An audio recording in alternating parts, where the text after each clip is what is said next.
Аруақ, сана, ғұмыр. Аруақ – красавица клетка. Сана – сознание. Ғұмыр – жизнь в клетке или жизнь после смерти. Аруақ – ақтың баласы. Аруақ бар жерде сана бар, ғұмыр бар. Ақ бар жерде ден бар жерде аруақ бар. Аруақ бар жерде сана бар бар жерде ғұмыр бар. Аруақ аққа бала, өлмейтін ғұмырдың иесі, құтқарушы, тірі жаратушы. Ғұмыр – өмір мен өлімнен кейінгі аруақтың ішіндегі өмір.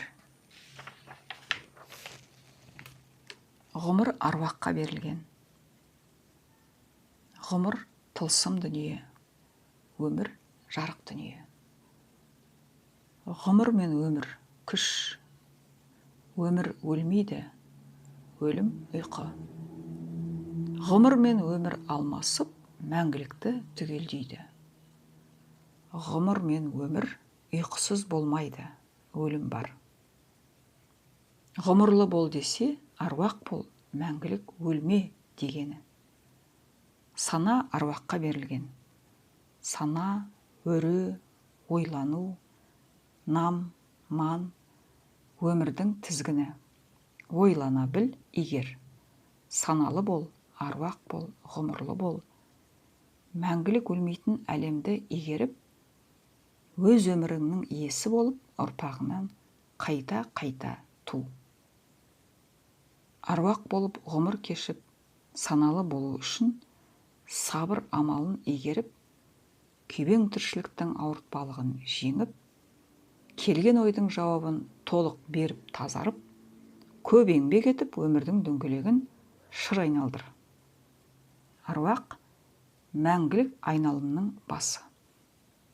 Ақ аталық аналықты, аталық пен аналық аруақты жасайды. Ақ мәңгілік аталық пен аналықты жасап тұру үшін аруақтың ішіне орналасады. Аруақ топыр ақтан адамды жасайды. Аруақ сана, ғұмыр.